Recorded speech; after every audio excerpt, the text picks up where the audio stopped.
Welcome back, business owners and entrepreneurs. And in this video, I'm going to be talking about 6 things that you should 100% be delegating in your business. Okay, so in this video, I'm actually going to be extremely generic. I'm not going to give a specific task that should be outsourced in your business, but instead I'm going to give a term such as fulfillment or client communications. And on top of that, I'm then going to go back to the HireUA team. You can go and watch some of the other videos on the channel about them or our recent meeting in Warsaw. And I'm going to be talking about how that special word pertains to our business and how it'll likely also pertain to your business. The first thing in your business you should be outsourcing is fulfillment. In our case, that's obviously recruiting. So needless to say, as the business owner, there was a time I did actually do some recruiting myself, even though I had absolutely no background in it. It's one of those things I just had to figure out on the fly. But in your business, like let's say you run an agency that does, copywriting, you write emails for people. So you shouldn't necessarily be writing all of the emails because there is a firm limit on how many emails you can write in a day because there's a firm limit on how much time you have in a day. So that doesn't scale. Same thing like with, say, e-commerce. Say you're running a brand. The fulfillment of all those orders, like let's say you're doing 1 million orders a day, you aren't going to necessarily be able to fulfill all of those or to handle all the customer service for all of those. If you're a software company, can you keep up with all of the tickets that are going to come in as you scale? You have to figure out what that part of your business is in regards to fulfillment, and then you should be hiring a team to actually handle that. I think personally, this is one of the easiest things to start outsourcing in a business because it's oftentimes repetitive. So that means that every time you get an email with a question, you can put that in a database and you can train somebody that the answer to this question is here. And every time a new question comes in, you can go and put something else in your database. And every time that a new question or a new issue comes up, you can continuously add to that. Same thing like with recruitment at HireUA. So every new case, every new placement we get might be a little bit different, but there's a set procedure that when a placement comes in, the recruiter does X, and then they do Y, and then they do Z. So being able to systemize and put processes in place for the fulfillment part of your business is one of the most important things you can do because there is always going to be a finite amount of time that you have in order to fulfill. So when you've removed that bottleneck and you can just bring in new people as the company continues to scale upward, guess what? You're not bottlenecked there in the operations and fulfillment side of things. The second thing that you should be outsourcing is client communications. So obviously this is more like service-based business, client-based business. But when people have questions, like it's good to get back to them quickly because that's one of those things that you can control. It's one of those things you can set yourself apart from. What I mean by this is that big companies are always going to be able to undercut you on margins or they're going to be able to offer a better deal. But what they can't always keep up with is the quality of service. So if you really train your team well and get them to do all the client communications and they know how to take care of clients and customers, go watch the video about client success versus customer success. There is a big difference. At the same time, it's also a bottleneck, right? Because the more clients, the more customers you have, the more tickets you get, the more issues that come up. And as the business owner, there's a firm bottleneck on your time in these cases. So you have the team in place to actually be able to handle all these communications. Guess what? You get all that time back. So at HireUA, very simple. We have a couple of fantastic client success managers. Their names are Daria and Sophia, and they do a great job. They talk to all the clients. If you are to be working with us, you will get one of them assigned to you, and they will handle everything from your job description, scheduling your candidates, making sure that all those interviews go smoothly, getting your feedback, taking any feedback to the recruiters. And then of course, when it's time to actually bring somebody on board, they'll be the ones sending you the contract, making sure it's all good to go, getting your onboarding call scheduled, and then of course, checking in with you afterwards to make sure that things are going smoothly. So client communications, get yourself out of it if at all possible. Some people say like, oh, I'm the founder of the company. I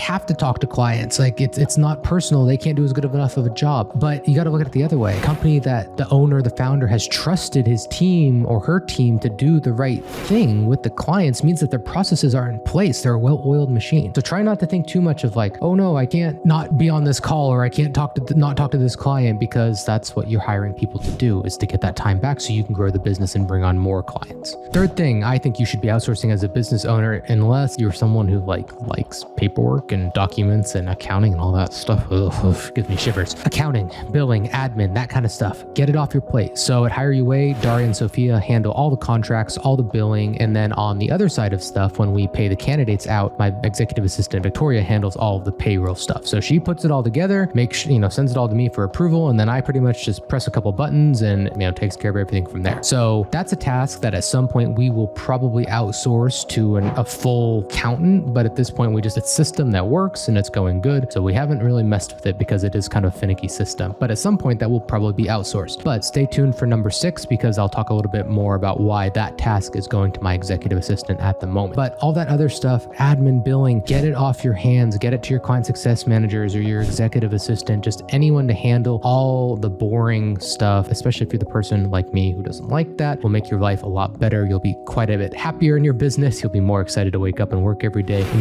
more importantly, you'll keep that energy that you need to keep moving forward with the business itself. The 4th thing that you should think about outsourcing is social media. So on our team here, we have Marina and Irina and Taras, who does the video editing, and also Tom now. Yeah, we have Tom as well. So we have a way of doing things that is not dependent on me. So obviously I'm the only one that's here behind the camera making these videos. I'm the owner of the company. For now I'm doing it. At some point we may hire some talent to actually present these videos. But as far as this, it's done after I hit stop recording on this program right here. I'm done. I upload it. I take a photo so that our thumbnail designer can make the thumbnail. And other than that, that's it. So from there, everybody else has a specific role. The video gets edited, it gets chopped into shorts, and then it gets distributed across YouTube, Instagram, TikTok, Facebook, Twitter, LinkedIn. It goes out to all these platforms, but I don't touch it. I don't do it. It is fully my team that takes on everything after I hit the stop button right here. I personally, I find, I can record 2 or 3 videos like this at a time. It'll be roughly 15, 20 minutes maybe of raw footage, and then it gets chopped down to a 10 to 15 minute video. But 2 or 3 of these, I'm gonna be tired. I'm not gonna wanna go and edit them. Obviously, that's way too much work. I'm not gonna wanna go post them everywhere. So I protect my energy by using it on the most important thing that only I can do, because I'm the owner of the company. So it's gotta be me for now behind this camera. And we don't have someone who we've hired to make the videos. So it has to be me. It's very high ROI. So I protect my energy by taking the rest of the process off of my plate. That way I get behind the camera, you see my beautiful face, my beautiful smile, I turn it off and I'm done.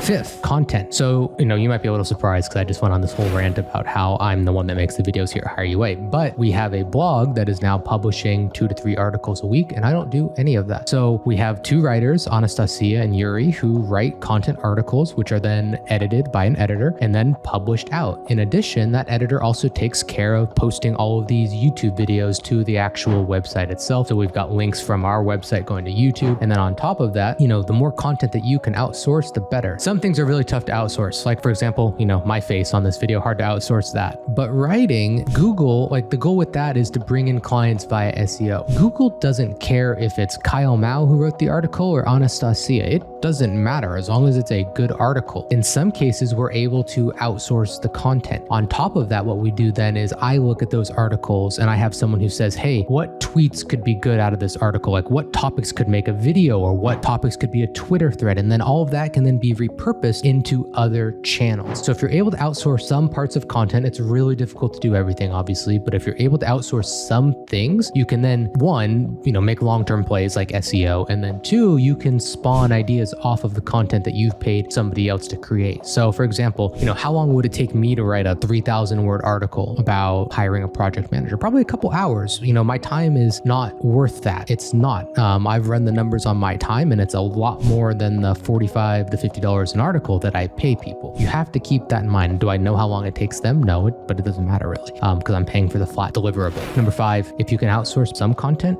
do it. Totally worth it, because I think most people are like this. There's a finite cap on how much creative work. You cannot just write 8 hours a day. That's really hard to do. Just like I know that at the end of this hour that's blocked on my calendar, I'm going to be tired. I'm not going to want to shoot more videos, plain and simple, because these aren't just candid videos. It's not like I have a videographer just sitting there asking me questions and I get to respond. If you want to watch a video like that, you can go watch the one right here, interview I did in Warsaw. But even that interview, which was 48 minutes of raw footage, tired by the end of it. It's not something I want to do and sit all day. So I know that when I'm done with this video, turning it off, it's outsourced. And finally, the 6th thing that you should consider outsourcing is everything. What I mean by this is having a high-level executive assistant who can take on a lot of tasks. So basically, what I do with my EA Victoria is I've got a list of tasks that she goes through, and we have bi-weekly sync-up meetings. So I have got all this stuff that needs to get done, and I look at it and say, which of these tasks could I give to her? I also look at which of these tasks could I give to other team members? So that's the first thing, is I look at every task, say, can this go to anyone?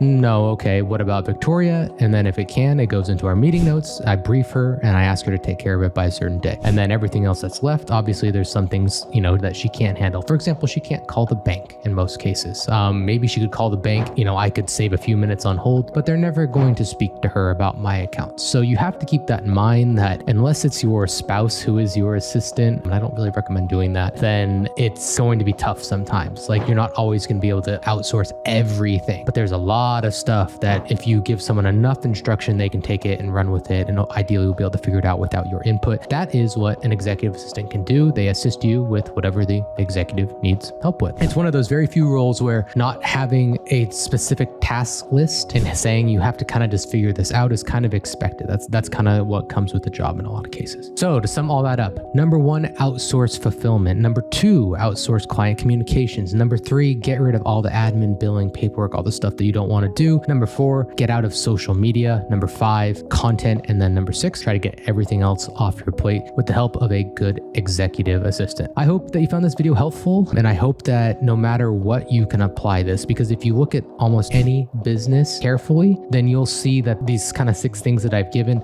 will probably apply. So let's take, for example, let's say you're an air conditioning company, you're a local service-based business. The fulfillment, guess what? Is it always going to be you fixing the air conditioners? Shouldn't be. You should have a, team that goes out and does that, a specialist. Client communications, no, you should have someone in the office who answers the phones and makes appointments. Admin and billing, you shouldn't be the one sending out invoices to clients and chasing it down. Absolutely not. Social media, obviously maybe a air conditioning business doesn't do a ton of social media, but there is marketing material that should be published out there. You have to do outreach, so you should have someone doing the manual stuff with that. And then number 5, content. Maybe this one's not totally applicable to air conditioning. I didn't really think this through before I started talking about air conditioning businesses, but content wise, if you're doing any social media, any marketing, any promotion, that can totally be outsourced. It shouldn't be you doing all of that. And then of course, number 6, business like that, lots of stuff's going to come up. You're going to have an angry client, you're going to have an angry review, maybe that needs to be dealt with. All these little things are always going to come up in any business. So that's where a great executive assistant can really help you kind of move that needle forward just by being able to take off a variety of things off your plate. That wraps up the video. As always, if you're looking to hire, go to hire-ua.com. We can place you just about any position at 80% cheaper than a lot of domestic talent. We've embedded people into over 200 companies at this point and are growing rapidly. So get on board now, book a call with the sales team. We've got to sort you out. And finally, make sure you like and subscribe to the channel down below. My name's Kyle Mao. Thanks for watching, and we'll see you next time.